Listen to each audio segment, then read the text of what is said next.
उसके बाद में देवासुर संग्राम छिड़ गया।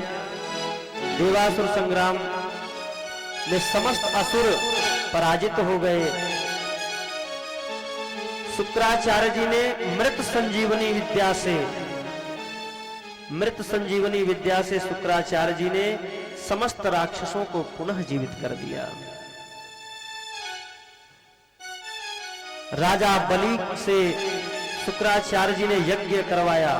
बोले अगर समस्त एक क्षत्र सम्राट प्राप्त करना है, स्वर्ग का आधिपत्य प्राप्त करना है, जो भी व्यक्ति 100 यज्ञ कर लेता है वह शतक्रतु जो हो जाता है, वही इंद्र के आसन पर विराजमान होता है। इंद्र एक पद है, इंद्र कोई व्यक्ति नहीं है। जो भी शतक्रतु होता है वही इंद्र के पद पर बैठता है। 99 यज्ञ राजा बलि ने कर लिए तो शुक्राचार्य जी ने एक दिव्य रथ प्रकट करके दिया और उस रथ पर चढ़ करके राजा बलि समस्त तीनों लोकों को जीत लिए। देवता घबरा गए कि अगर 100वां यज्ञ भी पूरा हो गया तो स्वर्ग का राज सदा सर्वदा के लिए चला जाएगा।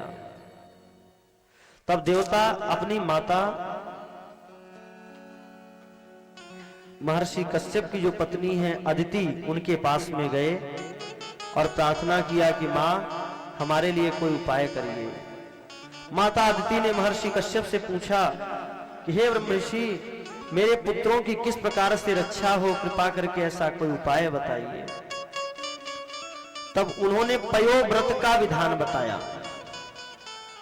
यह जो भी माताएं पयोव्रत का विधान अगर करती हैं तो उनको दिव्य संतान की प्राप्ति होती है। माता अदिति ने 12 दिन तक केवल दूध पी करके इस पयोव्रत का अनुष्ठान किया। तब जाकर के भगवान वामन रूप में प्रकट हो गए। बोली वामन भगवान की।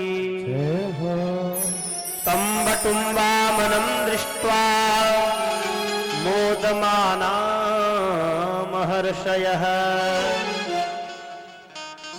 भगवान वामन के रूप में भादव के महीने में अभिजीत मुहूर्त में मध्याह्न के 12 बजे द्वादशी के दिन भगवान वामन का प्रागट हुआ। बोले वामन भगवान। वामन भगवान से मैया ने प्रार्थना किया कि हमारे पुत्रों को पुनः स्वर्ग का राज्य दिलाइए। वामन भगवान जहां राजा बलि यज्ञ कर रहे थे वहां के लिए प्रस्थान किए और राजा बलि के यज्ञ शाला के बाहर जाकर के खड़े होकर कहे, बोले भिक्षाम देहि। जैसे ही आवाज लगाई भिक्षाम देहि तो राजा बलि ने यज्ञ कर रहे थे शुक्राचार्य जी के साथ में यजमान के रूप में और संकल्प करके यज्ञ प्रारंभ ही करने वाले थे कि अपने साथियों को भेजा। बोले जाओ देखो कोई ब्राह्मण देवता आए हैं, कुछ मांग रहे हैं, उनको दे करके आओ। जब वो आए भगवान ने कहा अब तो राजा बलि से ही लेंगे। राजा बलि आए द्वार पर। राजा बलि ने कहा बताइए ब्राह्मण देवता। राजा बलि ने सर्वप्रथम भगवान का स्वागत किया। स्वागतम ते नमस्तुभ्यं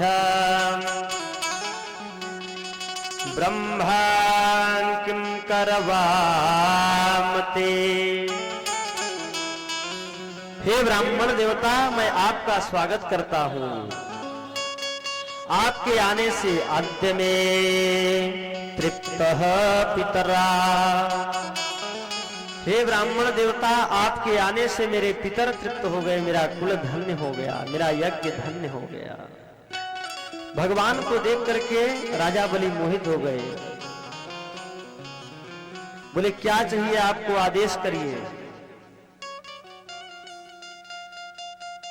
बोले महाराज जो मांगूंगा आप देंगे। बोले जो कुछ भी आपको चाहिए आप तुरंत मांग लीजिए। सुंदर ब्राह्मण कन्या से आपकी विवाह करा दूं महाराज। बोले नहीं नहीं नहीं, हम तो ब्रह्मचारी हैं। बोले धन संपत्ति ऐश्वर्य कुछ चाहिए तो बताइए, सब कुछ आपके चरणों में प्रदान कर दूं। बोले ऐसा कुछ नहीं चाहिए। बोले तो क्या चाहिए?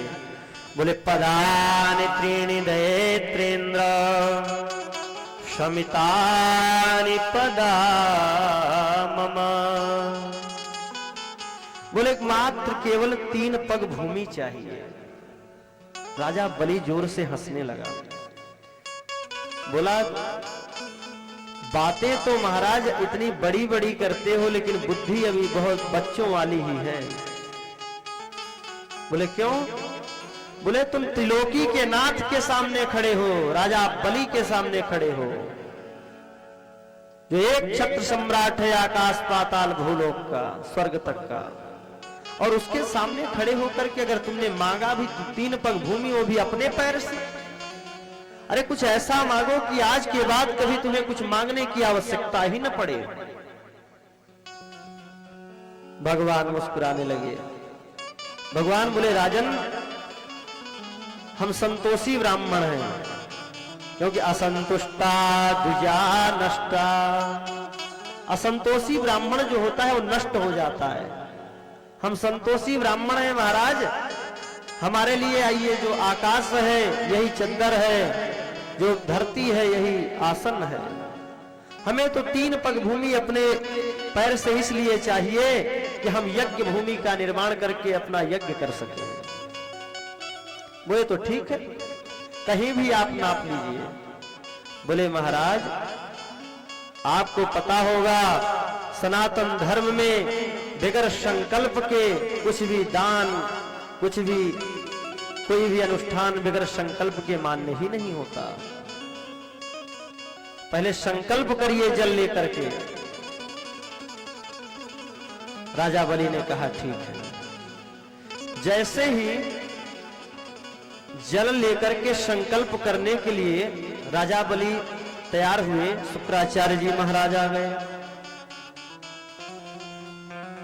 शुक्राचार्य जी महाराज ने सोचा कि यह ब्राह्मण कहीं आज तक दिखाई नहीं दिया।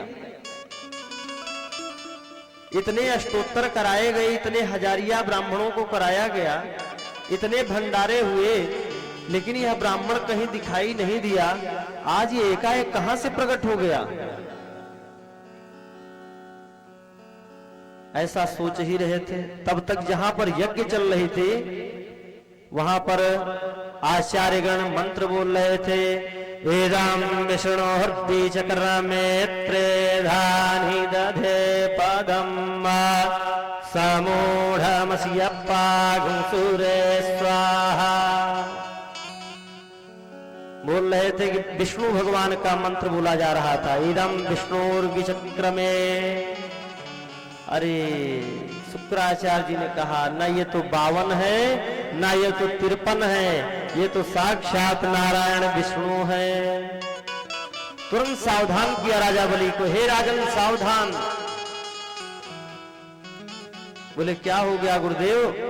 बोले ये तो ना 52 है ना 53 है, ये साक्षात विष्णु है और तुम्हें छलने आया हुआ है। 3 पग में समस्त भूमि नाप लेगा और 2 पग में ही समस्त संसार को नाप लेगा, और तीसरा पग रखने के लिए तुम्हारे पास कुछ नहीं बचेगा और तुम जो है अपराधी हो जाओगे। राजा बलि ने कहा गुरुदेव अब मैंने वचन दे दिया, एक ब्राह्मण को मैंने वचन दे दिया, अब तो मैं इसको देकर के ही रहूंगा। और जब भगवान नारायण ही आए हुए हैं मांगने के लिए, यह मेरा सौभाग्य है कि अगर ये साक्षात नारायण मांगने के लिए आए हुए हैं तो फिर अब मुझे क्या चाहिए? जो समस्त सृष्टि को देने वाला है आज उस राजा बलि के द्वार पर वो मांगने के लिए आया है, तो मैं कैसे इनकार कर सकता हूं? पुनः जल लेकर के संकल्प करने के लिए सोचे तो जो पात्र था उसमें शुक्राचार्य जी जाकर के बैठ गए। भगवान ने कुशा निकाला और उसमें जैसे ही कुशा से प्रहार किया, शुक्राचार्य जी महाराज की एक आंख फूट गई और भगे महाराज वहां से। राजा बलि ने संकल्प किया। इसीलिए कहा गया अगर कोई धर्म का कार्य कर रहा है तो उसमें रोको मत, नहीं तो भैया काना होना पड़ेगा। अगर कोई सत्कर्म कर रहा है तो उसका प्रोत्साहन करो। धर्म के कार्य में कोई 2 रुपए चढ़ा रहा है, कुछ सहयोग कर रहा है, अथवा अनुष्ठान कर रहा है, भजन कर रहा है, तीर्थ यात्रा पर जा रहा है, किसी भी धार्मिक अनुष्ठान में सहयोग कर रहा है अथवा स्वतः धर्म कर रहा है, तो उसके लिए अगर तुम स्वतः नहीं कर सकते तो कम से कम ये तो कहो कि तुम बहुत अच्छा कर रहे हो। पता चला कि वो करने जा रहा था, तुम उसका मनोबल ही गिरा दिया, अरे वहां क्या जाओगे, अरे ये क्या करने से क्या फायदा हुआ, तो भैया उसको अगले जन्म में काना ही होना पड़ेगा। जैसे ही संकल्प किया राजा बलि ने और संकल्प करके जैसे ही छोड़ा तो भगवान विराट हो गए। तो विराट अजायत पुरुषो अजायत, भगवान ने विराट रूप धारण कर लिया और एक पैर से नीचे के समस्त लोक नाप लिए, अतल वितल सुतल तलातल रसातल पाताल तक नाप लिया। दूसरे पैर से भगवान ने ऊपर के लोगों को नापा, भू भुआ स्व मह जनः तब सप्त लोक तक नाप लिया। समस्त तीनों लोगों को 2 ही पग में नाप लिया। अब एक पैर पुनः नापना था। बोले राजा बलि तुम तो कह रहे थे त्रिलोकी के क्षत्र सम्राट हो, मैंने तो 2 ही पग में नाप लिया, अब एक पग कहां रखूं? बोले इसको बंदी बना लो अहंकारी को। राजा बलि ने हाथ जोड़कर कहा कि हे प्रभु आप ये बताओ कि दान बड़ा होता है या दानी? तो बोले नहीं भैया, बड़ा तो दानी होता है जो देने वाला होता है। अगर उसके पास जिगर ही नहीं होगा, हृदय नहीं होगा देने का, तो भले ही अपार संपत्ति रखी रहे उससे क्या फायदा। बोले दानी बड़ा होता है। तो बोले भगवान एक चरण आप मेरे सर पर रख दीजिए, आपके 3 पग पूरे हो जाएंगे। बोले भक्तवत्सल भगवान की। भगवान ने एक पग राजा बलि के शीश पर रखा और राजा बलि को आशीर्वाद प्रदान किया कि हे राजन तुम अगले मनवंतर में इंद्र की कुर्सी पर विराजमान होगे, अभी तुम सुतल लोक में राज्य करो। राजा बलि ने कहा प्रभु मुझे एक वरदान चाहिए, मैं सदा सर्वदा आपका दर्शन करता रहूं। तो बोले ठीक है, मैं तुम्हारा द्वारपाल बन करके सुतल लोक में निवास करूंगा। इस प्रकार से राजा बलि का कल्याण किया भगवान ने। बोले भक्तवत्सल भगवान की, वृंदावन बिहारी लाल की जय हो।